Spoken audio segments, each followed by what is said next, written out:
Welcome in, all you beautiful Meltdonians. We are happy to have you here with us on the Meltdown. Today, Venom 3 dropped a new trailer as Tom Hardy returns to the title character. But will Sony actually be able to revive their Spider-Verse by promising to kill off the most successful part of it? We will discuss. As expected, the weekend box office was a wasteland this weekend as theaters continue to search for more material to try to drum up interest in the summer season at the Cineplex. Will it get better? We shall see. And the newest Luntz's list will profile the 5 websites that desperately need a fresh look. It's all happening right here on The Meltdown as we are brought to you by MyBookie and broadcasting live from the Culver studio. 2 big balls in a tiny studio, teaching you and me about everything they know to make sound. A meltdown, it's the meltdown, time for the meltdown, coming for the meltdown, let's start the show. Welcome into this little experiment that we call The Meltdown, here with you live daily, 2 o'clock Central, 3 o'clock Eastern. Thank you to all of you who make the time for us a part of your daily routine here, watching the live show and interacting in the chat. We are appreciative of you being here, a part of Meltdonia. I am your Meltdown host, Tim Melton. That is my co-host, Mr.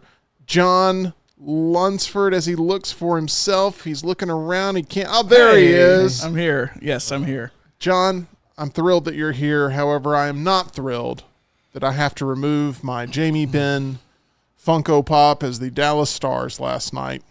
Saw their exit. Boy, Connor McDavid had one of the prettiest goals I've ever seen. It was beautiful, wasn't it? And I was angry about it, but at the same time, I couldn't deny how beautiful it was. Yeah, it was pretty. The Dallas Stars have officially been eliminated from the Stanley Cup playoffs, and I am heartbroken over it. We had a great season. It was one that should be celebrated, but unfortunately not all of my Dallas teams are going to be making it to the finals this year. So the Stars have to go. I am not a Cowboys fan. Gross. I am not a Rangers fan. Baseball gross. But I am a Stars fan. I am a Mavericks fan. And it leads me to a little bit of a predicament I'm in. So I'm not the biggest M. Night fan. I'm not a big fan of what he's done throughout his career, and his daughter is launching a new movie, The Watchers, this Thursday night. That's also game 1 of the NBA Finals with the Dallas Mavericks. Now, being in the situation you're in, I'm going to reverse this a little bit. Let's say that the Predators were playing game 1 of the Stanley Cup Finals on Thursday night. Would you rather watch that game live or go to the movie instead? Like, what would your choice be in that? Well, considering The Watchers is a horror movie, I would 1,000% rather watch The Predators. However, got you on technicality. However, the other technicality is my wife would not let me watch the Predators game. She would say, no, I have to have somebody to talk to during this movie, and made me go to the movie. So you would not be watching the Predators live? I would be going to the movie. I would be trying to say, hey, let's go to as early. I don't know what the earliest showing we can go to is, but I would be working times around so that then also I could watch. I don't know what time tip-off is, because I guess they are the Western Conference. They're not going out west. So that's the good thing, is a lot of times, like with the playoffs, as the Stars had this too, you played super late because you're playing West Coast teams. But I guess that would not happen in the keep wanting to say the Stanley Cup, add insult to injury, in the NBA Finals. But no, I would end up at the movie, I'm sure, because I don't want to have to hear the whole game about. So it's apples and oranges. You have the Laurel effect. I don't have the Laurel effect. So I'm trying to account for whether or not. But if it was just me, I would 100% skip the movie. I'm thinking about just watching game 1 of the NBA Finals, but we shall see. What if it wasn't a horror movie? What if it was Bad Boys Ride or Die? Which she actually wants to see even more than The Watchers, I think. Really? I don't know why, but I have heard all week, the last week or so, because it's like, hey, what's coming out next week? Oh, The Watchers, M. Night, I'm okay with his movies usually, so his daughter is basically his movie. Yeah. I'll go see it. It's like, but what about Bad Boys? I've never seen a Bad Boys movie. Well, we got to go see Bad Boys. Well, I don't really want to see Bad Boys. You're going to go see Bad Boys. I was like, I have never seen any of the rest of them. We're going to watch them all week this week to make sure that you're caught up for Bad Boys. I was like, would you rather go see that than The Watchers? Well, it's a horror movie, and that's my whole thing, so I feel like I have to. And so we'll go see that Thursday, but we're going to see it Friday or Saturday. Okay. I have higher hopes for Bad Boys than I do the Watchers, I have honestly. low hopes for both of them, but I don't really want to see either one of them, which is why I want to go see my Dallas Mavericks in Game 1 of the NBA Finals. Rockstar, how do you think the teamwork is going to go with you and Laurel as y'all approach team trivia? Because I don't think, based on what I'm hearing from general problem solving about movies and schedules and all that, I'm not sure that there would have been the teamwork needed to secure a tag team championship if she'd been paired up with John. Well, we're already getting hell for the damn team name, so I threw out a couple. She agreed with one, and then I presented it to you guys, and I got a collective eye roll. So I have a new one that I want to stick with. Hey, I liked the Little Kicks. I'm fine with the Little Kicks. No. 3 people in here, all 3. I did not. I'm the only just don't care about- Seinfeld fan in here. Yeah, I don't care about Seinfeld. That's the biggest reason I did But it. you're missing a major chapter of this story, which is what the first name was going to be, which is the Eddies. Yeah. Because To be fair, that was my wife's name, not And Rocky's to be name. to be fair, right after I said that, all 3, I like the Eddies better. But y'all hated the Eddies. Exactly. Okay. that's fair. All That's right. fair. So yeah, we're so far we're doing really well. The public opinion on us is not very kind, but we'll see how we do. So That's good. I'll be an what underdog. name have you settled on? Well, it was the Little Kicks, but I got It a. should be. I want now. I I want to like be it. Fast and Furiosa. The only problem is that's only one letter off from my team name. Well, that's a John problem. Yeah.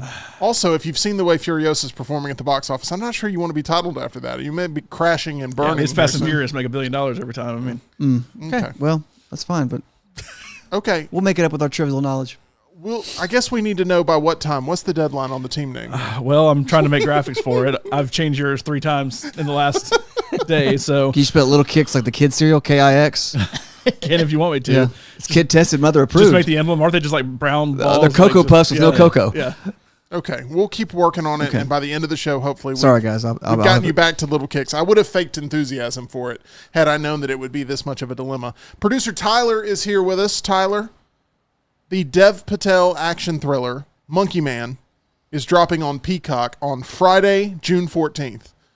How excited are you to recommend this movie? It ended up being one of your favorites of the year so far. Oh, yeah, it still is. If you haven't seen it already and you have a Peacock subscription, definitely check it out. It's worth a watch if you're into John Wick-style movies. Can we all agree Peacock has the worst name for a streaming service?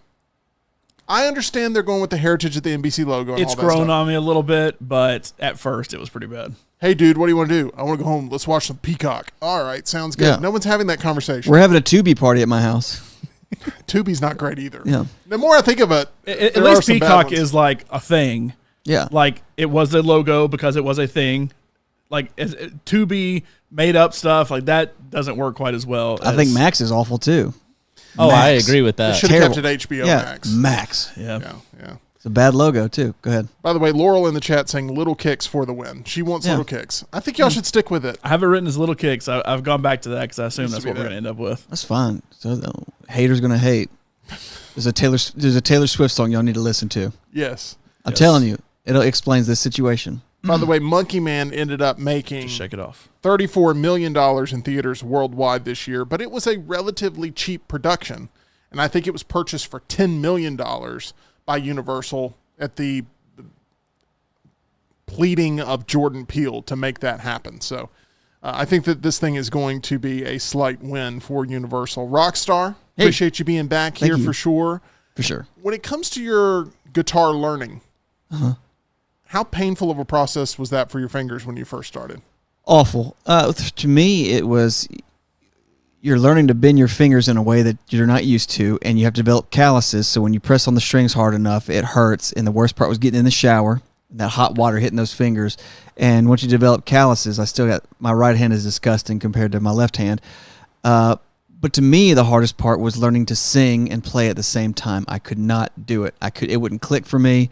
I mean, I quit for about 6 months, and then one day, I think it was in 8th grade, I finally picked up the guitar again and started playing "About a Girl" by Nirvana, and it just clicked. And since then, I could play. But it was that was the most frustrating part, that I could play a chord, but I could not sing and play at the same time. But it was not a fun process. I'm glad I stuck with it. I almost quit for good because you just get so frustrated. Same thing with piano.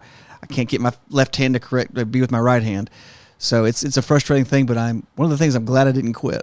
Quit karate in kindergarten. Got made fun of. A lot of people we had a question a couple of weeks ago, I think, about what is something that looks easy, but actually when you try it, you realize it's not easy. I think guitar is that for a lot of people. They're like, oh my gosh, I love the idea of playing the guitar. They go out and they aren't willing to put in the work to get to where they need to actually be able to use it. Well, you see people like great guitarists like Tommy Emmanuel that make it look easy. Like he's doing 2 Beatles songs at the same time with both hands, and I was like, if he can do that, I could play Sweet Home Alabama. Like that's this guy. He's just smiling the whole time. Like this guy is like, it's just in his genes. He's not from this planet though. No, he's from Australia, I think. But it's just this people like that, in New Zealand, one of the two. Something like that, yeah. But it's just interesting to see people like that, like Eric Clapton, or people that just do a solo and see and just close his eyes and just see when I have to like look at, okay, I want to go to the 7th here, but for him, like just look up and close his eyes and he can see the whole fretboard in his mind. It's just a genius. Billy Joel with the piano. Do you still get stage fright? No, it's not stage fright. There's a bit of anxiety. This Jimmy Buffett thing's really getting in my head. It's not that first song, especially for a Black Jacket show, is because it's supposed to be like the album. That first song is when people see like, all right, let's see what you can do. And I remember my first Pearl Jam show, we did it at Work Play, and I remember the first 3 songs, I saw the majority of people, guys that just had their arms crossed. And I remember during the break, I asked one of the guys that played all these shows, and he said, oh, that was your judgment period. Like they finally accepted you. Like that was the first 2 songs. They're just, let's see how close to the album that is. And with Jimmy Buffett, I wasn't really a big fan. So it's just, and I know how much of a diehard fan base he has. So that's got me anxious. I wouldn't say stage fright. Do you feel a little bit like you're battling imposter syndrome with this? No, I feel that yes, but I also feel that I'm worried that I'm not prepared enough. And I really don't have time to prepare. Like I have 20 minutes here and there that I'm pushing. And it's 26 days to the first show. See, I'm with you. I'm one of those people. I put a lot of stress on myself to try to make sure everything is as perfect as it can possibly be, and I over stress about it. So that way, day of performance, I don't have to worry as much about stressing because nothing else can be done at that point other than getting out there and doing what you prepared 1,000 times. Yeah, but or hour after performance, how you're going to judge yourself? Like I should have done. I had all this time, and this is what you got out of it. That terrible show you just put on, you could have done so much better if you just focused. And you're going to critically just be critical of yourself, and that's always absolutely. So it's tough when it's a band that you're not familiar with that you gotta. Did it with the Rolling Stones. Monkey Man was one of their songs I destroyed. I was not good at Monkey Man. We did it at a Biloxi casino. We did Let It Bleed. Do y'all pronounce it Biloxi or Biloxi? Biloxi. Biloxi. I got nervous right there and I said No. Biloxi. It's not just because of you. Like John Mulaney did a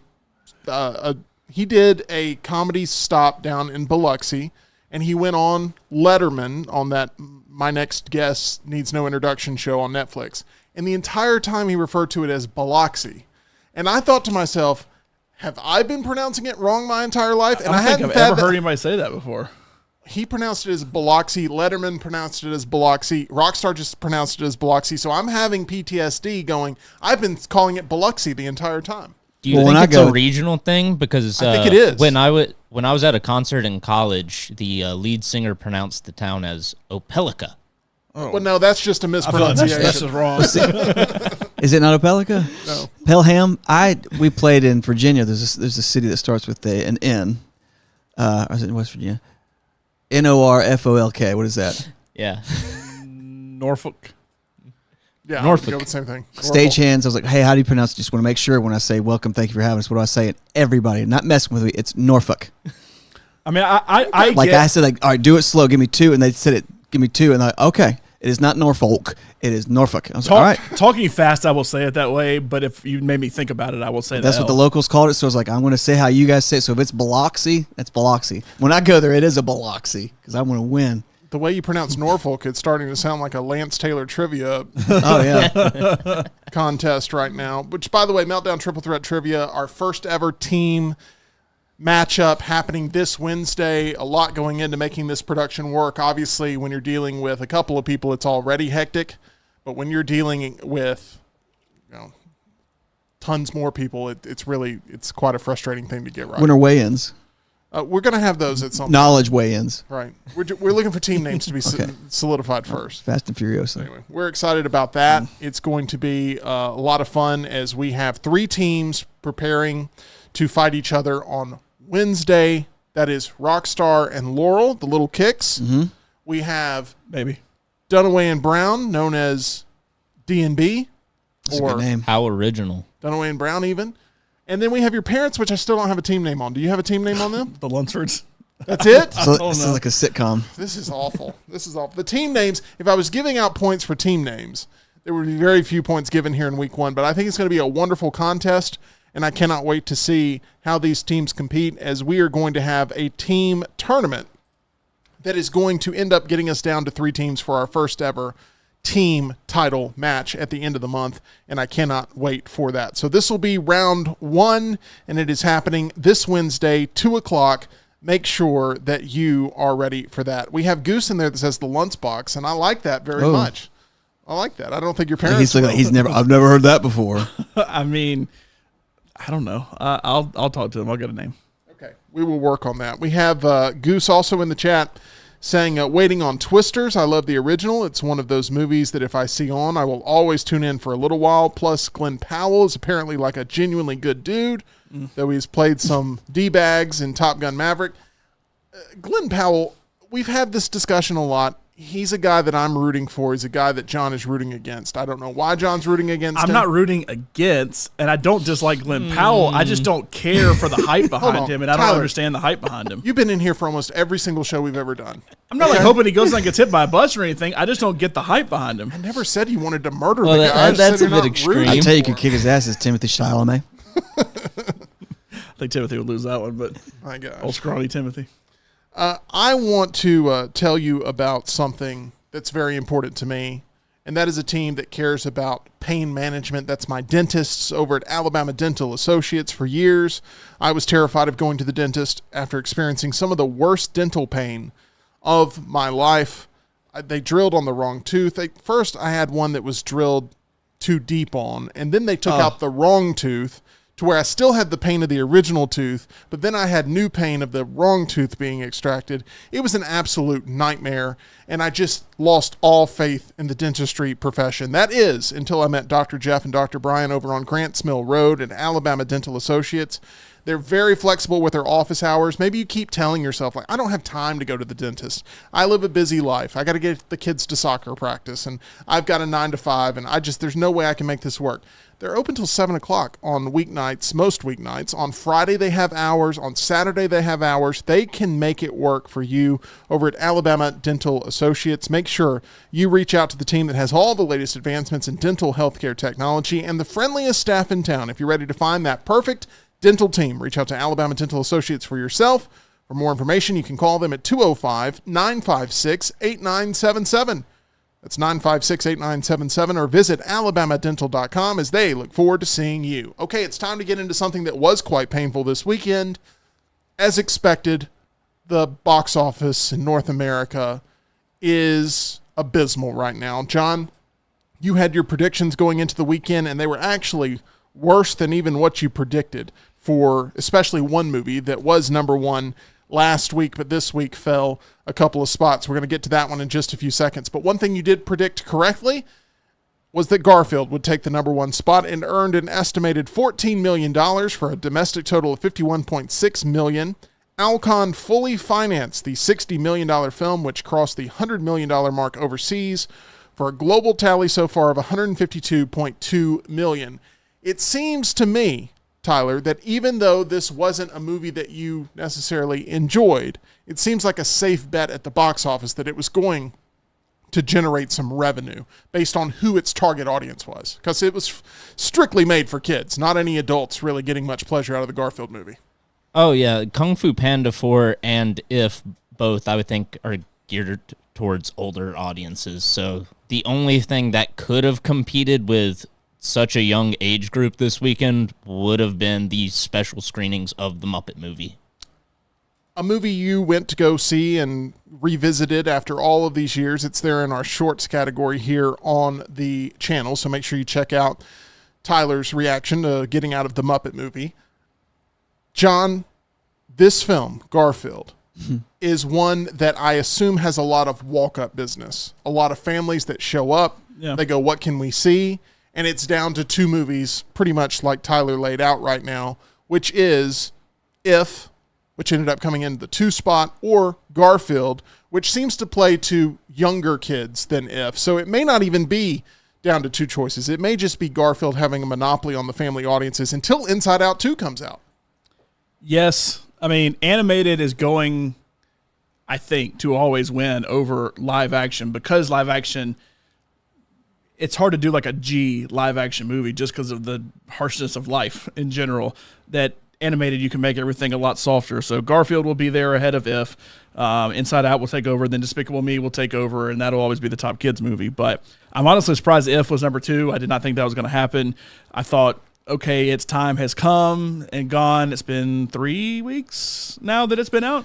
So that is correct. It's going to eventually fall off. Not that it won't still be in theaters. You can't still go see it, and it'll do okay, I guess. But I was a little surprised that it was as high as it was. Yeah, If ended up as an original family film, ended up in that 2 spot, grossing another $10.8 million domestically for a North American tally of $80.4 million and $138 million worldwide. Those numbers may sound good, but this is a film that had a pretty steep budget, and you throw in marketing costs, and this is a film that's going to have to perform well, I think, digitally to try to recoup as many of those budgetary concerns as possible. The budget's rock star for a lot of these films right now are just out of control. When you're talking about a movie like If, that cost $100 million just to make, and then an extra $70 million or so to promote, these are gambles that the studios are soon not going to be willing to take anymore, especially since foot traffic at the theaters is dying down. With Garfield, you say, what, $152 million globally total? That is correct. With a $60 million budget? That is correct. That's not including marketing costs. Okay, well, do you think 152 is, are they happy with that? I think they are. Okay, so what point would it be disappointing? Like, what point, like, this is just a terrible investment? Like, we made money, but, like, we barely made money. Well, so George Millard said earlier this week that he doesn't know if there will be another Mad Max because Furiosa did so poorly, and he said he would only make another one if Furiosa did well. See, that's another thing. Like, but is it going to be enough to, are we going to get a Garfield 2? Probably so. Maybe, yeah. Probably, yeah. So that's the thing. It's just like these ones that all this money's going in, and then the majority are sequels or remakes or stuff like that. Like what Garfield did, though, is it made sure that it capped its production costs to a certain level, to where Furiosa is probably 2 to 3 times that amount. Correct. And then you have If, which is at least double that amount of production costs. So that's why Garfield can even call this a small victory. Look, being number 1 and making $14 million over the weekend is not good. Don't get me wrong. That's not good. $14 million is bad any way you cut it for a film that is right now one of the very few things to see actually in theatrical distribution. So if you were this time last year, I gave you have to invest in one of these 3 movies, Garfield, If, or Furiosa. Which one do you? 100%, and there would have been no doubt in my mind I would have gone with Garfield. Well, I think I would have too. Sad. Because of the target audience. Yeah. It's so Furiosa was going to have such a limited net. And Garfield, there's going to be showings all summer long where, like right now, there's a bunch of kids walking into Garfield as we speak while empty screens or empty theaters are being shown Furiosa. Knowing the budget based on profit, yes, I would have gone with Garfield. Outside of that, I would have thought if it was just overall how much does it make, not just based on budget, I probably would have gone with If beforehand. Because promotion-wise, I've seen more If. It should be ahead of it money-wise, and domestically it is. I mean, I know it's been out a week longer, but strictly based on the budget, that's where then the argument comes in. Furiosa cost $168 million to produce without marketing. It fell 59%, and this was the shock of the weekend that Furiosa didn't hold on to the 2 spot, John. This was the more surprising development because it dropped from 1st to 3rd, and we talk about word of mouth being important. Would you call this a divisive film? Would you call it a polarizing film of you're either way into it or you're not? Or how would you describe Furiosa and the reaction to it so far? Because obviously word of mouth is not benefiting Furiosa in drumming up any box office dollars. I'd say it's something after Fury Road. You're either into it or you're not. And it's a rated R movie, so that drops some people already. It's a movie that's so weird that like people may have been like, ooh, that's intriguing to go see Fury Road because I feel like I haven't seen the Mel Gibson ones, but it's so different from that it's like, oh, I'll go see it. This looks like it has crazy action and stuff like that. And then you either walked out of that a fan or not, to where plenty of people probably saw Fury Road and said, this isn't for me, and then never went to go see Fury Road. Could you say the exact same thing about Dune? And it's made a lot of money.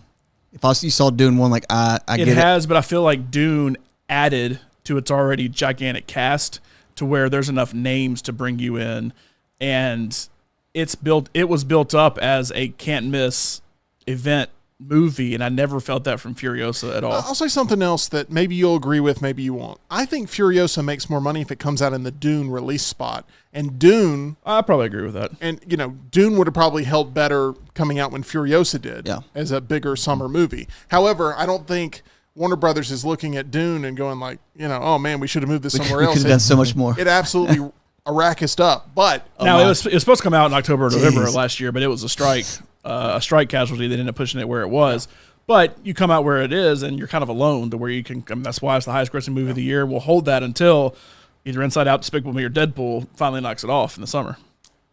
I also think, as weird as Dune is, Furiosa is so much weirder. It is in weirder. this one, they were putting pee in the engines. It is weirder, but it's also a hard sell. An IP that has existed for a long time and has a ton of respect behind it. Not that Mad Max doesn't, but all you have so far is just Fury Road. It's not like, oh, well, I read the book and I love that. Oh, well, I like the Mel Gibson one. You may have hated this one. It's so very different that there's just a lot more going for Dune than there is for Mad Max. And there may be some people going, well, internationally, Mad Max is going to play better than it is here in the United States or North America. And that's just not the case. This is a movie in Furiosa that made less this weekend in international markets than Garfield, which no one had projected, because Furiosa was in 77 markets internationally. Garfield was in 60 international markets, and Garfield ended up beating it in box offices outside of North America, which was quite a surprise. 21 million for Furiosa, 27 million for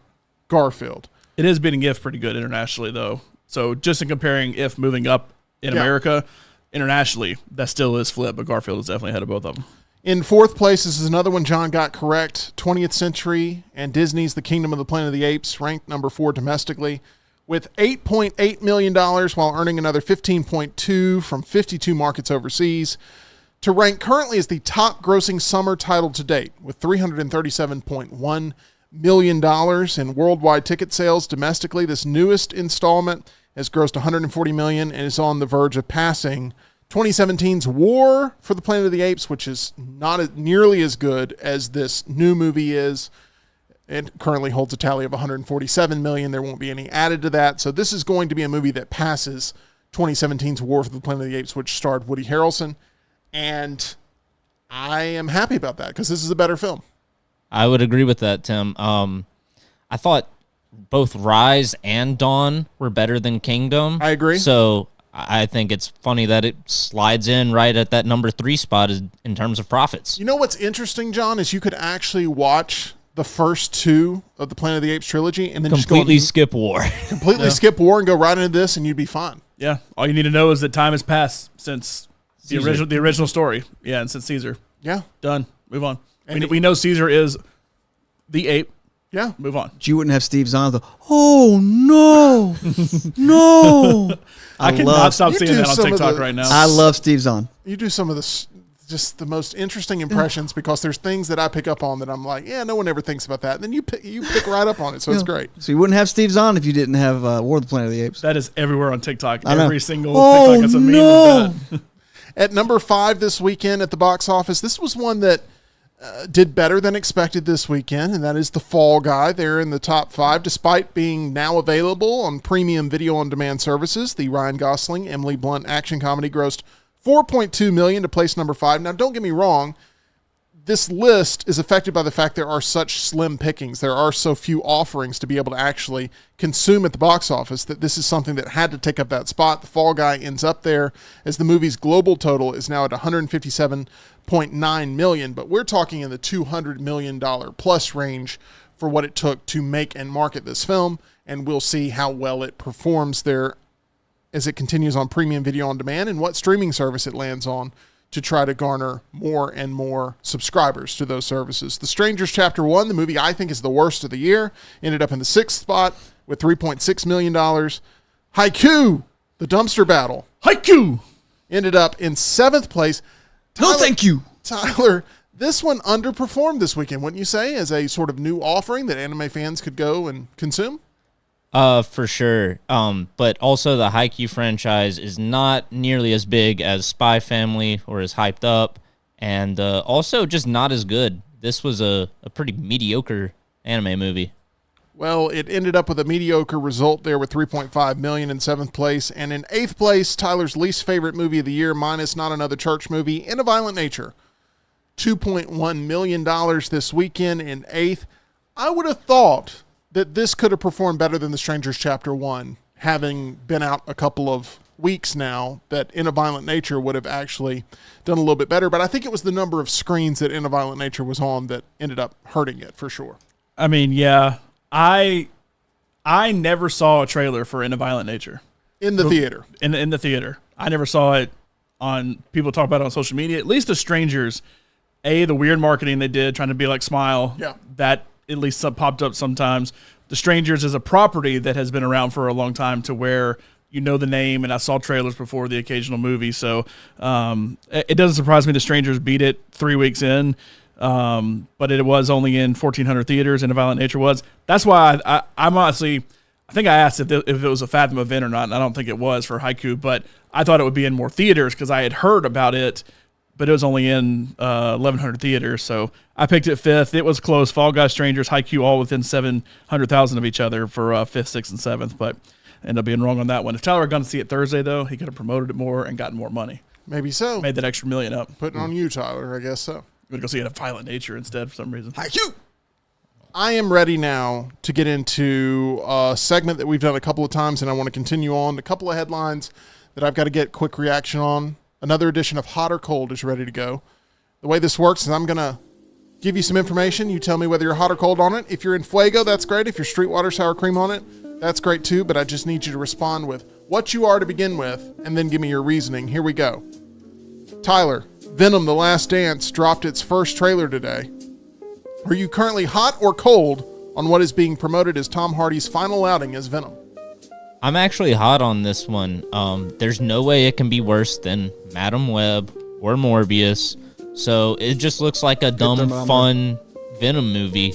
And I really liked Tom Hardy and Venom talking to each other in the trailer.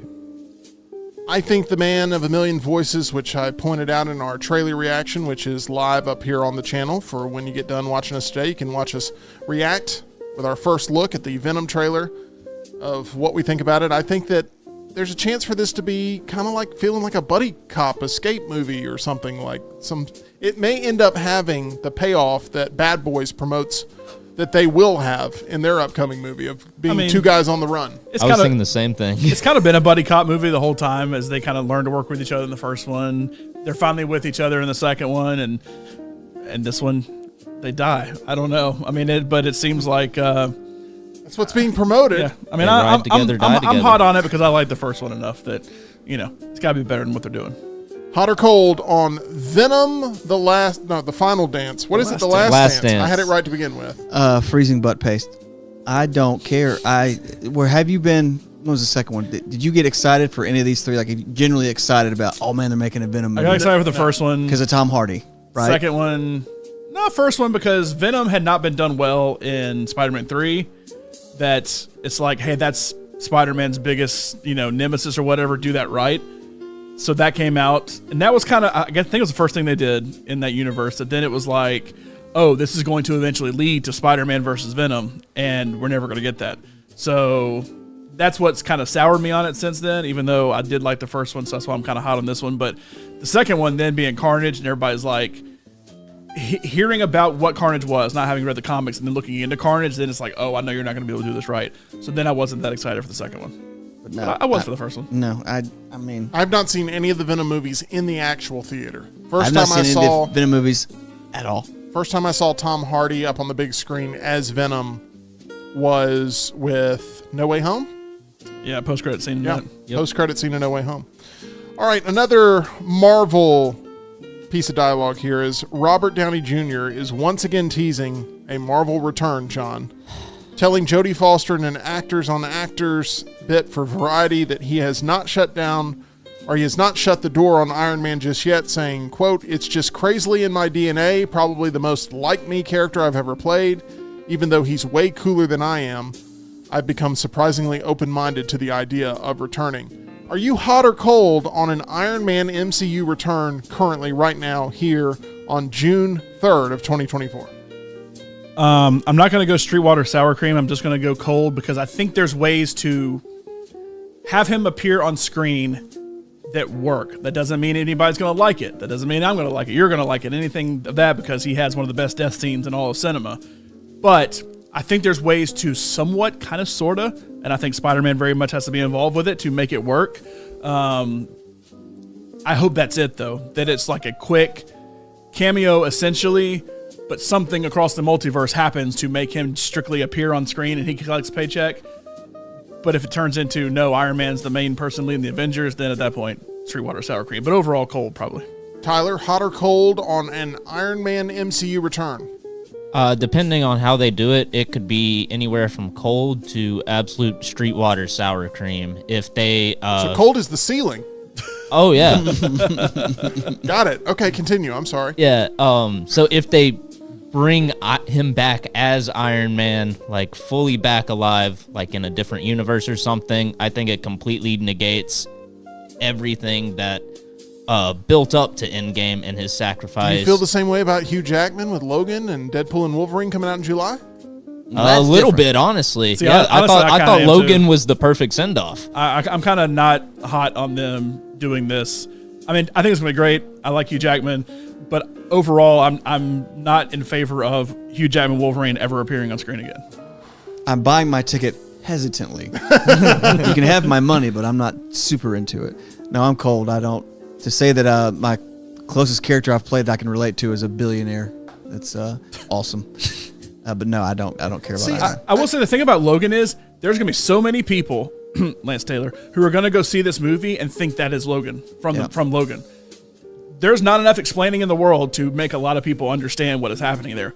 The same will also be true because Endgame was, for a hot second, the highest grossing movie of all time. Therefore, a lot of people probably saw Endgame that didn't necessarily see the whole arc of Tony Stark are going to think the same thing when he appears in a massive movie again.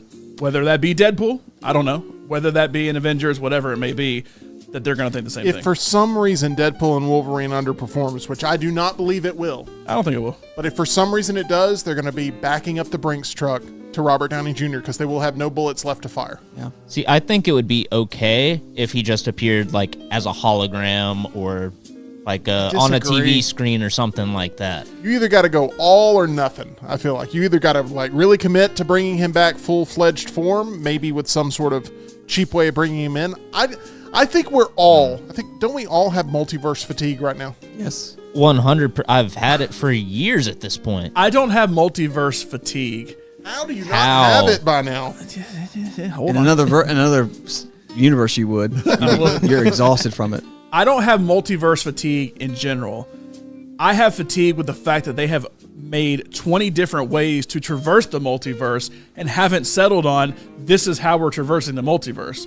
There's been so many different ways because we're talking about Venom. He appears at the end of Spider-Man No Way Home. Well, the way Doctor Strange opens up a multiverse is different from how I can't remember the girl that's from Doctor Strange, what her name is, but oh my gosh, America. Something wasn't Gwildor. The way she opens up America the multiverse. Chavez? Yeah, something like that. The way she opens the multiverse with, her star and it opens up. And then the way at the end of that movie, Charlize Theron shows up in a post-credit scene and opens up the multiverse a whole different way. And then the way Wanda traverses the multiverse. Tell me if I'm right or wrong. That's the problem. It's not the multiverse in general. It's that there's 5,000 ways that you're confused. Like, so how are we actually going to do this when it comes time for Secret Wars? I don't know. So do you agree with me that Endgame worked because it really was a linear path that narratively these movies were on and people could jump on when they wanted to? Some people they entered, early on, they were early adopters. Some people they came in when Black Panther hit. Some people they came in at different phases of this to where they could jump on the same train. And now there's 15 different paths and nobody knows which one to jump on. Yes, because even Captain America, for the most part, Captain America was basically an Avengers movie, everyone except for the first one, because there were so many other people involved. I mean, Natasha's involved with Iron Man, well, then she's in Winter Soldier, then Bucky's there, and Falcon's there, and all these other people in Winter Soldier. Then Civil War is a straight-up Avengers movie, basically. Like, that if you don't have to have seen every individual one, that then it comes together. That's the problem now. The problem, or the thing is, before, everything tied in. Samuel Jackson's in Iron Man movies. Thor is with other superheroes. Everybody's with other ones. Everything now, it seems like the TV shows are very much separated. Like Miss Marvel was supposed to set up the Marvels. Well, Brie Larson's in it for 5 seconds in a post-credit scene, and that's it. There is nothing to tie it to anything that's happening right now other than, yes, the Avengers exist, and that's it. And they haven't done a good job of tying all this together. Oh, by the way, we're going to create 15 different threads, which, by the way, you want threads, watch Loki. There's some threads in that one that makes it even worse because he's literally traversing the multiverse. That's a whole other thing. The TVA is a whole different way of traversing the multiverse. I'm freezing now. I don't want. I'm not interested. Deadpool. Threads. I thought that app was dead. Deadpool and Wolverine is the first chance in a while for everybody to jump back on the train. And it's using the TVA, by the way. So I feel like that's the one they need to stick with and only go with instead of all these other ways that they're using it. Maybe so. John, Spotify is hiking rates in the U.S. for the second time in a year. The Spotify Premium Individual Plan is increasing from $10.99 a month to $11.99 per month. The Premium Family Plan is going from $16.99 to $19.99 per month. Are you hot or cold on being a current Spotify user? Absolutely hot. Spotify is my go-to. It's the only thing I use for music. The only time I ever leave it is if I have stuff downloaded in my Apple Music from my old iPod back in the day that still is there on my phone. But I would pay up to $20 individually to have Spotify Premium. Don't tell them that. Come on, John. Oh, no. Don't give them any hints. I'm just saying. I will ask you, Tyler, are you hot or cold on being a current Spotify user? Hot right now. I think it's the best platform to listen to music easily, podcasts as well. But if they continue to hike the prices to a point where YouTube Music is a better deal, then I'll probably switch to that. But I'm not going to be an Apple Music guy. Rockstar, you provide a musician's perspective on this. I know there's a love-hate sort of relationship in the music industry with Spotify, but there's no doubt that it has drawn a lot of people to a lot of music that maybe they wouldn't have sampled otherwise. Are you hot or cold on being a Spotify user currently? Well, it's a different position for me, but like I'm on Spotify. I think I've been on it since 2016 as an artist, and I've made $250. Is that good? All right. Sounds like Furiosa. But I, as a listener, podcast and everything, I absolutely love. That's probably one of my favorite apps that I use on my phone nonstop. And this Jimmy Buffett thing, I can't wait for my year in review. How much Jimmy Buffett is going to be? Seriously, it's going to be ridiculous. That you listen to Boat Drink 600 times and stuff like that. But I love Spotify. I love the service. It sucks that they're going up, but I'm not going to debate it yet. Like Lunsford, I'm probably going to pay. I'm not going to be able to. You go up $1 more, I'm gone. I'm not going to be that guy. They're just going to keep inching up and up. They and will. Up, though, so does Tyler. Netflix. Yeah, they are. They have a lot of runway for it to still be worth it, in my opinion. By the way, no pressure, but I will be at that Jimmy Buffett concert, and I'm looking forward to every I'll have single note I'll being have perfect. at least 2 under my belt before that one, though. Okay. So hopefully I was going to ask when we were talking about that earlier if that's the first one you're doing. Oh, that's the third one. So Okay. whew, There you go. Get them right. Get them trying right. to. Amazon Prime Video has ordered a reboot of the iconic competition series American Gladiators and is currently searching for contenders that can pass the test of speed and strength to take on the gladiators in the ring. Rockstar, are you hot or cold on an American Gladiators reboot on Amazon Prime? No, cold, because I used to watch it as a kid, and you can't capture that magic again. It's not going to be, because it was so cheesy. That's a great point, because it was so like... The teased hair, the muscles, the leotards, the unitards they were steroids. They're just weightlifters. Sorry, yeah, you're right. Blaze and ice, but like them shooting the tennis ball thing, you can't recapture that. You can't redo it, because it's just going to be something like... Now it's just going to be like hot models or hot Instagram influencers or something like that. And it's just not, you can't recapture. Like them trying to do Supermarket Sweep was such a great bad show. And them trying to redo it with Leslie, I always say Jordan, what's her name? Leslie Jones. Leslie Jones, yeah. But it's just like you can't recapture that. Like Double Dare. When they bring back Double Dare, you think you'd be impressed? I went into... They did, and it wasn't nearly as good. Exactly. I went into the Culvers near where you live, John, on Friday evening, stopped by, visited our friends at Culver's, and... on the TV in the lobby of Culver's, while I'm sitting there to eat alone, they're playing Supermarket Sweep. Yeah. And I found myself completely engrossed in it. I'm like, grab the hams, Carol! Yeah. You know, I mean, the original or the Leslie Jones? No, the original. Oh, yeah. I love that. Because they put it on Netflix for a while, and it's just it's a good, when I see that, it reminds me of being sick at home from school. Supermarket Sweep and Price is Right. It reminds me of the grocery store that I used to go to in the 90s that now no longer exists, but... Del Champs. No. It was Bruno's? Food World. Food World. I had Bruno's. Yep. Everyone has those grocery stores in their life. All right, Tyler, this is going on a completely different type of rant. My question to you is, are you hot or cold on an American Gladiators reboot? I don't even know. Do you know what the original American Gladiators was? I saw some of the original American Gladiators. There was a Hulk Hogan version at one point on NBC. I guess that's the one I saw. Then was that the one with Gina Carano, or was that the original? No, that wouldn't have been, That the, would have been original. the original. So it would have been that one. Yeah. All right, that's This the thing's one I been saw. rebooted before. That's the one I saw. I'm cold on it, but I'll probably watch a couple episodes here and there just to kill the time. But like Just to kill Rocky the said, time. you can't recapture what's already Tyler, been done. you should audition for the show because I I'd can watch see it. Tyler Wait, going as like a contestant or as one of the Yeah. gladiators? as a contestant. Okay. Oh, Lionel. Like when you remember, like they had the big Nerf guns that, Yeah. like, you know, you run the course and you're getting hit with the tennis Love balls. that game. Yeah. Jousting or what are the thing with the Oh my whatever? gosh! Yeah. If Tyler was to take down an American Gladiator, do you realize how Had to badass roll that the would ball be? over the Yeah, but you hole can't and- redo that. That's if they brought back I Guts. think they can. If So you're hot on this? if if it's in this multiverse where this American this- Gladiator in and this Ice is still multiverse, connected. the problem is every time they bring something back, it's like, how can we bring it back and make it today? Bring it back and make it 90s. Make it what it was. If you brought it back and you made it super old school and you kept the games the exact same and you made everybody dress like they're from then, Tease their Get a I hair. think it Surge would- sponsorship. I think it would be incredible if they did that. And I would be so in fuego, it's not even funny. But what they're going to do is they're going to get celebrities to be a part of it. They're going to get influencers to be a part of it. And it's going to be, how can we, the game where you run from thing to thing and you have to like throw the football and then you go and then you like have one bullet you shoot at them and they're shooting tennis. That game is incredible, but that's something, it's like, how can we make the weapons cooler? No. Literally make one of them where they throw a football, and that's literally all they do. It's the simplicity of American Gladiators that made it so the good. cheesiness, the cheese factor. That if you just, because I've always said the same thing, like if Nickelodeon ever brought back any of their game shows, like Guts. I don't think you could do Double Dare, but Guts is the main one. I'd say Legends of the Hidden Temple in there too.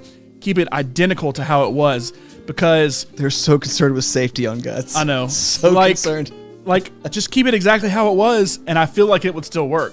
Keep American Gladiators exactly like it was. Make it seem like you step into a time machine, but there's just better graphics on the screen and, you know, better quality of camera that is filming it. And I think you knock it out of the For park. some reason, American Gladiators came up on a radio show I was doing about a year and a half ago, and someone called in that said they were a contestant on American Gladiators, and they wanted to talk about their experience, and I was Yeah. able to run through and interview them about everything they went through, and it was really fascinating. But you're right, John, the nostalgic factor, y'all are both right. It's impossible to bring back, and yet they won't try to bring it back. They're not even going to give it a shot, but that's what's missing from making American Gladiators kind of work. So there we go on that. All right, next. This will be our last one. Another billionaire is planning a trip to the Titanic wreckage in a submersible after 5 people were killed in the Ocean Gate Titan disaster a year ago. Billionaire real estate mogul Larry Connor is teaming up with Patrick Leahy, co-founder and president of Triton Submarines, for the next trip to the Titanic, according to multiple outlets. Leahy told the Wall Street Journal that a few days after the Ocean Gate tragedy, he got a call from Connor, who was determined to create another expedition to the Titanic that proved it would be done safely. It would prove it would be done safely. Would you be hot or cold, Tyler, in joining them in this sub going down to the Titanic for $1 million in cash? Would you take the deal? I'm gonna have to take a look at that sub first. It passes that, all inspections. that last one, As soon as just, an Xbox even the One controller. outside looked rough. Here's what you should know. This is a I'll sub pat. that's There's being... that dude who owns Steam. I'll go in his sub. Tyler, here's your chance to get a cool, cold $1 million.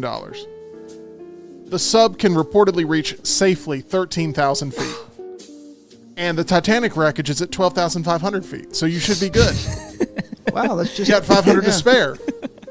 So you're cold on this? Yeah, I'll Okay. pass. I'll pass. John, hot or cold on taking a trip down to the Titanic for a cool, cold $1 million? There is only one person I would go to the Titanic with. Rose. That is James Cameron. Oh. Because he came out when that happened and just blasted him and said, "Look, I have worked to create these, submarines that have gone down there, whatever you call them, these vehicles that have gone down there. Submersibles. I know what it takes. Yeah. Whatever. I know what it takes. I've done it. Like, what the hell's wrong with you other people?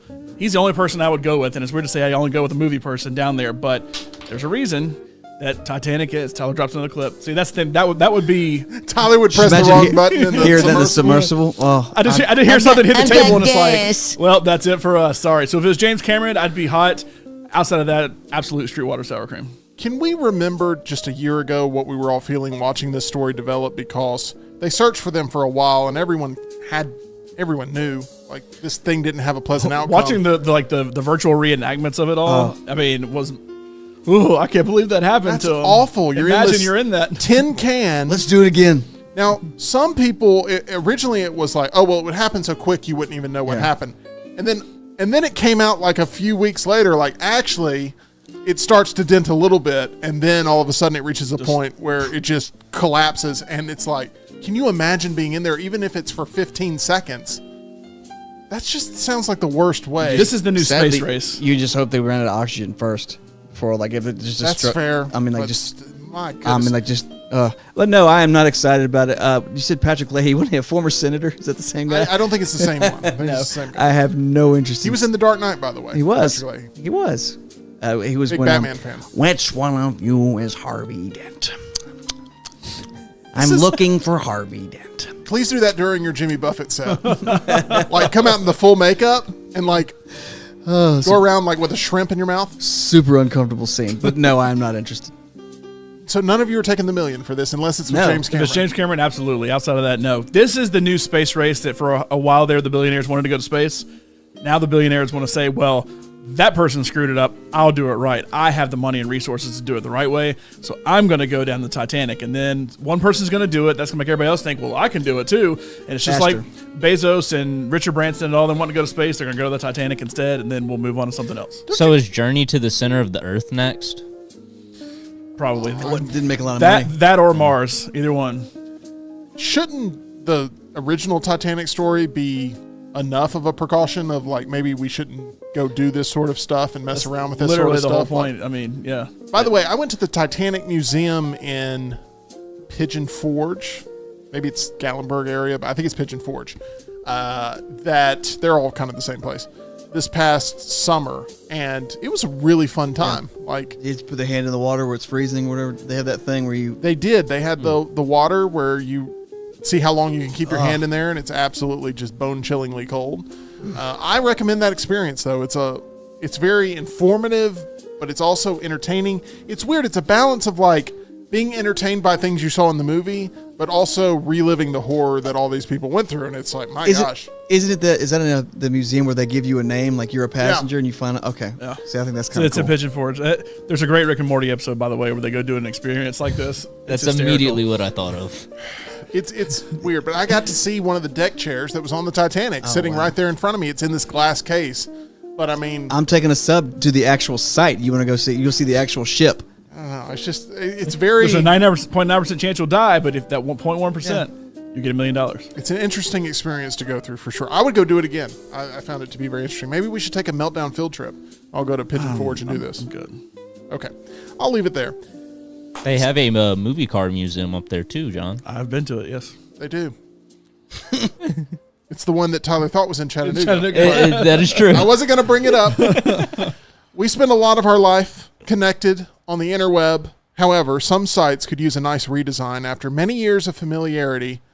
Which 5 could use that retooling the most? It's time to discuss it now on another edition of Luntz's List. What is this? What is this? Nonsense list, nonsense list, oh. What is this? What is this? Nonsense list, nonsense list, oh. Nonsense list to buy. Nonsense list to buy. Nonsense list to buy. Nonsense list to buy. All right, John, it is now time to name the 5 websites that you feel need a facelift or complete makeover. How did you approach this Luntz's List? So there's a lot of bad websites out there. My problem with websites nowadays is not that they're old and bad, but they redesign and they're bad. Like, we've got to update this. No, you didn't. What you had made your site good to begin with, brought a lot of people there to begin with. And so I'd say a lot of these aren't like, oh, this one's so dated. You know, it's just, I mean, some of them are, but some of them are like, you've made updates and you've made it 10 times worse for some reason. Some people feel like new is always better, and that's just simply not the case. It's not the case. Now, if you need to update, if you are having issues or something, that's one thing. But for a lot of people, it's like, well, we got to innovate, right? No, because the problem is a lot of websites, and I would say my top 3 are about the content on the website, not the way it looks necessarily. And you've made it harder for me to consume your content at this point, as opposed to, you know, the way it looked before. It was just easy. It was so simple, and now But it's they're hard. also justifying the web designer's salary. I mean, yes, and probably spending way too much money on all of that too. But yeah, no, that's pretty much how I approached it. So with that, number 5. Let's go ahead and start off with number 5 of a website that needs a... This is a little personal right here. All of his GeoCities. A website What that needs a... organizations does John have beef with? We're going to say... Yeah, that one. Shit. Oh, no. I haven't you opened used a the can of worms there, website Tim. personally, but I know you have beef with the entire organization. John, for those that don't know, do. what does the AHSAA stand for? The Alabama High School Athletic Association. Make sure before I pull it up, I don't have any bad tabs. I don't need to show everybody. What So does that mean? What does that mean? you know, you never know. Had tabs, man. Oh, you know, Tim. So this is the website now. I don't like it at all. My problem with them is they've switched systems. I feel like 10 times in the last decade that we've been doing it. Every year there's something new with it. It's like somebody built it in HTML and they had the same old guy on staff that's been doing it for a while.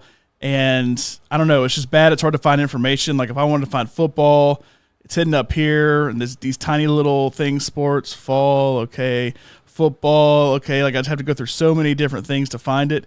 It's not good. The system they use, Dragonfly, is not very good. You have to buy digital tickets, and it's hard to find how to do that for everything. It's just not very good. I don't know. Not a fan of the AHSAA if you've ever heard me talk. But as Jody said, AHSAA is Titanic, water, sour cream. It's bad. Their site is bad. Everything about it's bad. Bad. Anything else you want to get off your chest? I feel like you're being actually quite reserved. It's bad. Okay.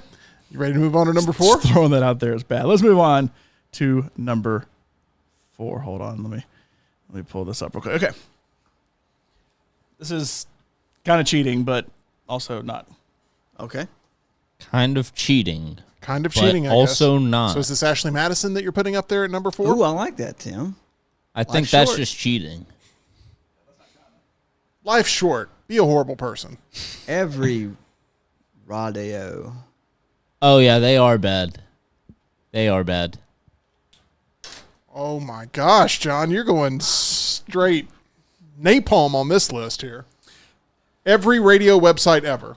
I'm not Which gonna- you know because you've had to look over a lot of them. I literally have had this as my job with Cox Media Group, Summit Media, iHeartMedia, and Cumulus Media. All of them suck. They're all really bad. The only reason to even have a website at all is to have a place to listen to said radio station online. You just have to have some place to put the play button, basically. Yep. And every one of them is random clients that get forgotten about. And trust me, I've forgotten about plenty of them on websites. Random clients that get forgotten about that some salesperson told you, hey, we need to put this on the website, and they probably didn't even pay for it. So then it gets stuck up there for 3 years after that. And there's content feeds that are pulled in from other places. Like we had one in our last radio job, I think it was CNN, that we just pulled in all of their stories. Well, then like on our sports side, it was pulling in like sports stories from CNN, and it would just put little blurbs on our website with no pictures or anything. You click it, and it would give you half of the story, and then you have to actually go to CNN to see the rest of it. And also, who goes to CNN for their sports? Like, it's just everything about it's so bad. It's only there to check a box that, yes, we have a digital presence, and yes, there's a place for the stream. iHeart does a little better with their digital presence because they have very much made their way off their app. But all the rest of them are really bad. It's just all really bad. It's really, really bad. Every radio website, and trust me, at the end of every one of these, you're going to go, it's really, really bad. The thing is, is, really bad. Like, there's multiple on here that I have worked with, and it's not that I built the site. I didn't have any control over like the actual design of it. Because the other thing is, every radio group basically has their way their website looks, and if you go to any of our radio station websites for companies we've worked with in the past, they all look the exact same, just basically switch out the colors and logos.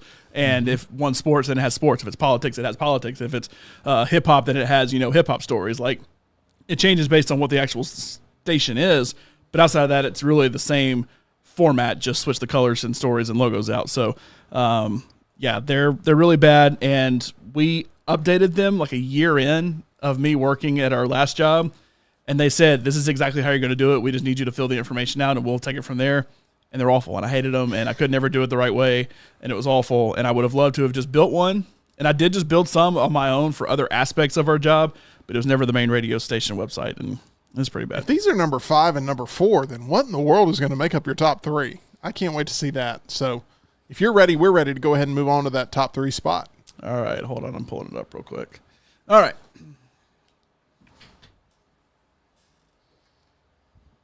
TJ Maxx. Right. Just absolutely do that. Yeah, they don't let you hold. AL.com. Oh my Another gosh. terrible news site. You should have had a pop-up when you wrote that. When you were wait, hold on. You don't want to see, 30 scantily clad people at the beach slideshow or the top story? I worked for AL.com as a web person. I did not build the website. I take that back. My title was web and mobile producer. I worked on the audience innovation team. This is their website now. They're trying to get you to pay for it because nobody buys the Birmingham News anymore. They're trying to make me log in. I don't want to log in.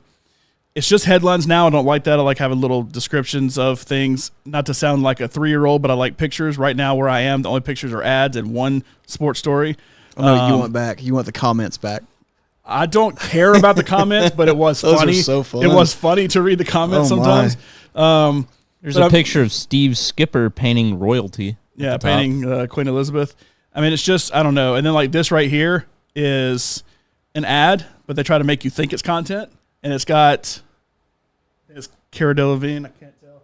But it's like most inappropriate red carpet dresses ever, 18 plus, and they want you to click on That's Lance Taylor for you. That's why his computer keeps breaking down. Click that. And it says sponsor content, but people don't realize it, and they're like, ooh, hot girl, and click it, and then that turns them into Lance Taylor. So shopping, like Target has perfect 3-piece summer outdoor chair set for an amazing price. That's a story they actually wrote on AL.com. That's not even sponsored content. They actually wrote that. So I work for AL.com, and let me take this off real quick because you don't need to stare at this longer than you need to. So I worked for them for a decade ago, and the whole purpose was they wanted to hit 1 billion page views by the end of the year, and they hit it right before I left in December. And the whole, I mean, honest to God, probably 60% of those views came from a handful of stories that while I was there, they went to Reddit and pulled them off of Reddit and said, hey, here's the biggest alligator that happened to be in the South. Look at a picture of it. And tons of people will flock to it. I mean, the thing is, clickbait is what it is for a reason because people do click on it. Lance Taylor. But, it sucks people in. You better be careful. You're facing Lance Taylor in Team Trivia later this month. I've already faced him once. You saw how that went. Yo. I said the record high. He said the record low. This is the same Clickbait. Wow. But it was all pulling stories from other places. It was all aggregating the content. Like, I wrote probably 10 stories. It wasn't my job to write, but I would write every now and then. And every story I wrote was, hey, X is existing in another place. We need you to write the story about it on our site. And it's like, that's not journalism. That's not like what I studied to do. I'm literally just copying content, but changing the words around and putting it on AL.com. It's the only thing we have for, news really around here. I mean, so that's kind of all we have, but between the sponsored content, between just the random stuff, like I just mentioned, that random Target, hey, Target has a 3-piece outdoor set. That's literally an article that a journalist from AL.com wrote for AL.com. So what was the purpose of writing that? Because I haven't been able to move past it since you said it. Because, I mean, and they may have a link in, because they always have a thing that says, we may get some commissions from this or whatever. That didn't have to do with the design. I'm more complaining about AL.com in general. But the design of it, they switched to how many headlines can we possibly get on the front page so one of them will grab you. I don't even know what half of them are because the headlines are about buying a 3-piece outdoor set at Target. I mean, what is that supposed to be? There's so many other news outlets that I think do a better job. Like, just from a site design, whatever you think about the New York Times, I think the site design of the New York Times is really good. It looks more like a newspaper. They do really good with their digital tools, like come election time and stuff like that. During COVID, the maps and stuff they had, like, they get it from a technical standpoint, whether you like the New York Times or not. AL.com does not have it from a technical standpoint. And my entire job, for the most part, when I worked there for almost a year, was to, back then it wasn't as headline heavy. It was more just like we put the top 3 stories at the top or whatever. My job was literally to say what stories are getting the most views. We're going to move them to the top. And it was, hey, look at this big alligator. That story went to the top. If it was Alabama football's playing Western Kentucky this weekend, here's what time kickoff is, move it to the top. There's 5,000 places you can find what time kickoff is. That's one of the things I hate the most is when you Google, what time is Alabama kickoff? And then there's 5,000 stories from AL.com, ESPN, USA Today, 2020, Sports 2018. Illustrated, everything. And it's just like, where can you watch Alabama? The game is on ESPN. It kicks off at 6 o'clock. You know what they do? They bury it, though, within the article, so that way it doesn't show up in the bury You it gotta at the scroll all the way bottom. down, scroll through a ton of ads, scroll through a video that you have to play, and all to get down. So you're Short saying, biography on both teams. Yeah. so you're saying AL.com needs to get with the times. That's exactly what I'm saying. All right. AL.com is garbage. It's bad. Moving on. It's really bad. That's what It you've is. said about every one of It these. is. Let's go to number 2 on Luntz's list of those 5 websites that desperately need a redesign or some sort of reimagining, maybe a little bit more TLC, but they need a fresher look, or they need to maybe go back to the principles they were founded upon. Would it be better? Would it be better if AL.com had pictures of just Al Borland? You know for a fact, by the way, I don't think so, Tim. I was going to say, for a fact, by the way, that it's been reported by other people across this country as al.com, Yeah, of course. al.com. Oh, yeah. So I I've never totally agree used with this this one, John. What's so bad about it? These are so bad from it. The thing is, I tried to take screenshots of this to use, and it was so bad it kept freezing my computer because there were so many ads on it. I feel like this is one that Rocky comes across a bunch from, hey, Rocky, look up so-and-so, because they have all kind of stuff like this. But the ads on this, I mean, it is insane. I'm trying to go to Forbes.com real quick. There's one website I never trust to read any sort of... This is it, by the way. I went to Forbes.com. This is the first thing I'm getting is a video playing over literally every piece of content that's an ad. Yeah. I have to wait for this ad to play before I can even just look at the homepage of the website. There's one website that I never trust for movie reviews, and that's Forbes. They are notoriously bad at spoiling major reveals in movies before they come out. So like Deadpool and Wolverine, they'll get a week early access, and they will promote in there like blah, blah, blah shows up in the movie, and it's a big surprising thing. It's like, all this does is it gives all the ammunition needed to those people who can then ruin the experience for everybody else. I hate Forbes and the way they cover movies. Top 10 best new movies on Netflix in June 2024. Oh, wait, there's a giant Chase ad. There's an ad right here. Literally, and then I get a pop-up on top of that. I mean, it is so bad doing all this. Oh, there's a video that came in over there. I hate these. Like, it's impossible to read. There's so much ad space, white space. That's the thing that kills me is the white space on the side. It is impossible to read anything on there. Business Insider is the same way. I can hardly get through to Business Insider half the time. That's why I didn't have it up here. But it's so bad. I hate everything about it. I know I've said it's so bad literally 5,000 times during Lunch's list so far. You have. But the ad real estate is crazy. The white space real estate is crazy. I want to read content. And I feel like Forbes, over the grand scheme of time, has been a very reputable go-to, when you're wanting to find business news, you go to Forbes. You'll be on the Forbes list, man. Business Insider, I've kind of thought the same way, but in the digital age, it is awful. It's so bad. So I had the stream pulled up watching you navigate that website. I'm pretty sure I've pirated movies with less pop-ups than that. Exactly. And every That's article you terrible. click has a giant ad that pops up at the top so I'm quick to scroll knowing when I click on an article, I'm going to get headline ads or whatever. So if I want to get to the content quick, if I really want to see what time Alabama kicks, I'm going to scroll pretty fast to the bottom knowing I have to get there. They'll have an ad, and Business Insider is worse about this than Forbes. an ad that takes up half the screen that pops up over it as you scroll, stays over it. You can't scroll past it. That's the worst. Then there's sidebar ads. Then there's something at the bottom that says, hey, subscribe, because both of them are essentially pay sites that you have to pay for. And then you'll have a pop-up that says, hey, you only have, one of 4 articles remaining or whatever. Or if you have an ad blocker, they'll come after you too, which Oh my God. I kind of sort of get the ad blocker Just aspect call a of it. friend. But yeah. Hey, Tim, what time's Alabama kick? It's going to be a lot simpler. Go to Forbes for me. Maybe You if go the look it up and you ads get weren't the- as aggressive, Yeah, you get people the wouldn't ads. use ad blockers as much. I'm totally with everything that's being said here. It is Smuff. very frustrating. Oh, you'd like to close the ad? Now, pretty sure that means you want to visit the sponsor site to catch phone and Yeah. computer cancer. Congratulations, you're the millionth Google click today. That's pretty much how it is. You want a free Nintendo Wii? Yeah. Oh wait. That's exactly Can't what fall it for is. that again. I remember being Here's a hot girl click. I remember being in computer class back in 7th grade, and one of those pop-ups came up that said you just won $1 million, and there was a kid in there who was like convinced I did it. he just won $1 million, and he basically told us all what he thought of us. Like That poor kid. I'm using my million. I'm getting as far away from this place as I possibly can, and then the teacher had to pull him to the side and be like, that's just a pop-up ad. That's and I'm Tim's sorry. computer. You were on the wrong seat. But that was back in 7th grade, and then he sat down, and I don't think he spoke the rest of the year. I think that's how the story Would goes. you? God. That was awful. So, All right. Hey, John, speaking of makeovers, by the way, God, okay. I would like to bring up a place where we're getting a little bit of a redesign, and that is our friends at Way to Wellness. Go to aplanforme.com. Learn more about our friends with Way to Wellness. There you see Tim right there weighing in. Leslie and our whole board-certified staff have done a great job with me and Tim and Jim and my dad, a whole family affair there at Way to Wellness. Go to aplanforme.com. Get that consultation. They can put you on the plan that we're on or craft a custom plan for you to get you looking great and feeling better, as you see Tim and I feeling better right there. Go to aplanforme.com and learn more about our friends at Way to Wellness. Love Leslie and her board-certified team. Make sure you visit them, and we are big fans. Let's go to number 1 on Lunce's list. Number 1. I'm I'm assuming Rockstar's going to agree with me on this. Is it so bad? What does that mean? You know right off the top of your head? I I don't. think I know what it is. Yep. Spoiler alert. Yep.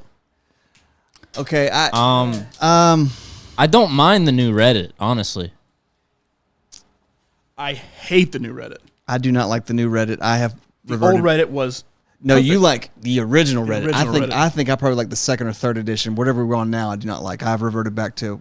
I just went to Reddit right now. I go to Reddit me see and what you I got. use an extension on Chrome to make it look like the Reddit I want, and it works great. Reddit hasn't done anything to shut that down necessarily. But I go to Reddit it's a list of stories, photos, whatever it may be. Reddit's kind of a catch-all of everything. And in one 1920 by 1080 frame, I can get 20 stories the way I look at it, like 20 headlines that it may just be a funny cat picture. It may be a headline about what's happening in politics or sports or news, whatever. It may be anything. Now, I just went to reddit.com just really fast, and this is what it looks like. I see one GameStop update, because that's happening again. I don't know if y'all know that, but it's happening again. One GameStop update, and then a Discover card promoted story as far as the feed. Now at the top, there's a thing about a soccer player that Mbappe did he play Kylian Mbappe transferred from was about to say, I thought he PSG played to PSG. Real Madrid. I thought he played for PSG, but it's about him transferring. There's a thing for Venom, and there's another GameStop update. So there's the same GameStop update twice, and that's literally it. I go to Reddit for I scroll through that front page forever and just look at everything on there. That's how I get caught up on the day. It's a perfect catch-all for everything. And for the front page of the internet, there's not a lot of information right there. And this looks really big. I haven't zoomed in at all. This is just how it is. But just doesn't do it for me. I love the old Reddit. I don't know there's any way I can really pull that up, but You used to be able to do old.reddit.com to go to it. I don't know if that still works. I don't know if it still works or not, but I have a let's see. I have a plugin that Glade? Old. This is more what I like right here. So it's still kind of big. I'm going to bring it down. But that's what it is. And basically this is just headline after headline after headline. This is where I want headline. Plus, there's a thumbnail. You usually can kind of tell, oh, this is something stupid I don't want to click on. But, like, I get the Venom trailer. I get there's still promoted stuff in here. Plug-in I use gets rid of that. There's news stories on there. There's random videos on there. And there's all kind of stuff on there that this is so much better than the current design that they did really for no reason. Well, people now want pictures. Reddit enhancement suite. Yes, Charles, that's what I use. I want pictures immediately. I want to see the video. I don't want to see, like, people want to be visually stimulated as opposed to that where it's just a list. I guess that's why my Gen Z brain doesn't mind the new Reddit. Yeah, see, the way it is now is pictures. like I want to see videos. I have and it may be the way it is right now. Yeah, so like there's like a square with 3 lines on it. If it's an article there's a play button square. You just click it and it plays right there. It doesn't have to necessarily autoplay.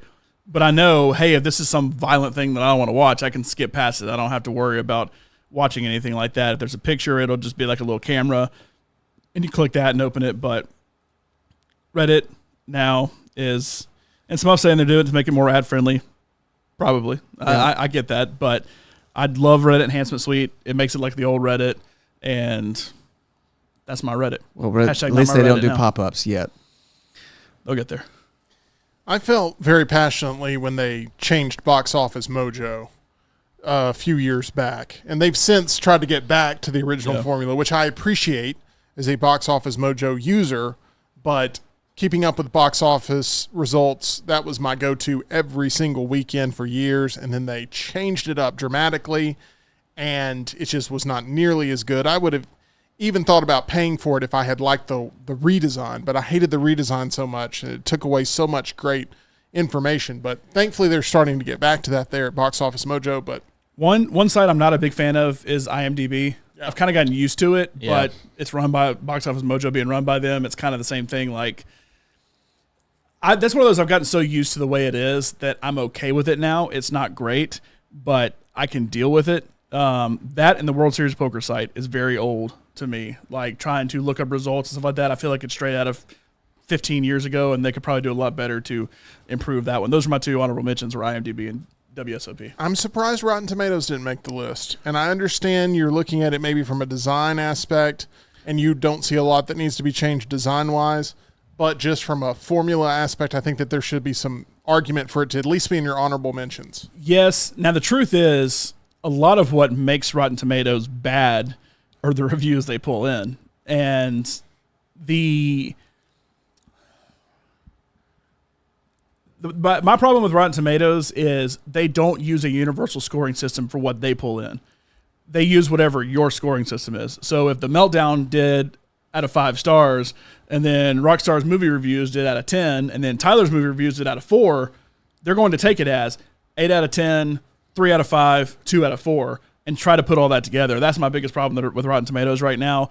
Ultimately, if it's a fresh, it's a fresh. If it's a rotten, it's a rotten. There's some kind of middle ground that they'll give rotten scores strictly based on the score, but then the snippet they put on there will be like, overall, I give it a thumbs up, but they gave it a 2.5 out of 5 because there's one thing that really irked them, even though the movie was still okay, that it'll get a rotten score, or it'll be 2.5 out of 5 and they'll give it a positive score. There's some stuff with their formula, but from a design standpoint, navigating the website, getting the information you want to get out of it, I'm okay with Rotten Tomatoes. So there we have Luntz's list and what officially made the list. Any other honorable mentions you want to throw out before we put a bow on this one? What would Tyler Durden do? That used to be a great site. I know. There's so many sites I learned about when I was an intern with Rocky. That site, Perez Hilton. Perez Hilton. There's a lot that I learned about back in the day. Smoking Gun. Oh. Yeah, that you know, and like I feel like sites like, just to go to E-Bombs World. Oh yeah. I feel like sites like that have updated, and it's just not what I remember. So when I go back a few years later, like, I remember this funny video or something, that it's so hard at that point to find something like that. They've updated, but it's still pretty much the same. It's pretty much the same. It's just stuff taken from Reddit. That's all it is. Pretty much, yeah. And made into we're gonna add stock photos on this. What's the worst thing that's you've why ever Reddit- seen at work? And we're gonna add stock photos. That's how we're different. We're gonna take the exact answers. That's why Reddit has to be number one, because it all comes from there, so it needs to be perfect. Yeah. If you're going to take it from there, and right now it ain't perfect. There's one website that you do love, BuzzFeed. and that is our title sponsor, MyBookie. John, as you've been spending plenty of time on there, racking up those free spins, my friend. Yeah, hey, great website design there. Just click casino. You can go play in the casino, play the slots. You can play in the live casino as well. It's all organized perfectly there. Love to go play that blackjack with real live dealers. Also play in the sports book. See if Tim's Mavs will actually get it done in the week delay we've had of NBA basketball. I hate that we've had nothing going. No, it's good. It gets the teams on even footing. There's no reason. NHL gets right into it. I wish that basketball will get right into it. You've had nothing to play, but you have something to play come Thursday, and you'll have something to play with the Stanley Cup that does not include the Dallas Stars. Go bet on Mavs, Celtics, or go bet on Oilers and Panthers. Go to MyBookie.ag. Use promo code NEXTROUND. Bet anything, anytime, anywhere. MyBookie.ag. With the way everybody's talking about the Celtics right now, you would think the Mavs have as much chance of winning a title as the Stars currently do. Everyone's on the Celtics, and I'm telling you, you got two phenomenal players there in Luka Doncic and Kyrie Irving, and what they're able to do. If they're able to generate the shot selection that they were able to generate during the Timberwolves series, or really during the OKC series or the Clippers series, it's going to be a contest that's going to be quite competitive, even though I agree the Celtics have been the best team in the league all year long. Cannot wait for that one to tip off on Thursday night. I will be very heavily invested into that, as I will be rooting for my Dallas Mavericks to win another championship, their first since 2011, their second in franchise history. That is my hope, and we shall see if it happens. For Rockstar and Tyler and John Lunsford, I'm Tim Melton signing off here for The Meltdown. Make sure you stay tuned for a very busy week of shows that we have planned for you this week, including tomorrow we'll have another Tabletop Tuesday. On Wednesday, we are going to have our Team Trivia League officially kick off, and it's going to be a heck of a round one. We've got Meltdown Arcade coming up on Thursday, and tomorrow we'll announce where we're going to be. We're taking the show on the road on Friday, and we can't wait to tell you where we're going to be this coming up Friday. Hope you can come out and see us, as it's going to be a lot of fun. A big week here on The Meltdown. We appreciate all of your support here in the chat, and we will see you again very soon. Make sure you hit that thumbs up button for us.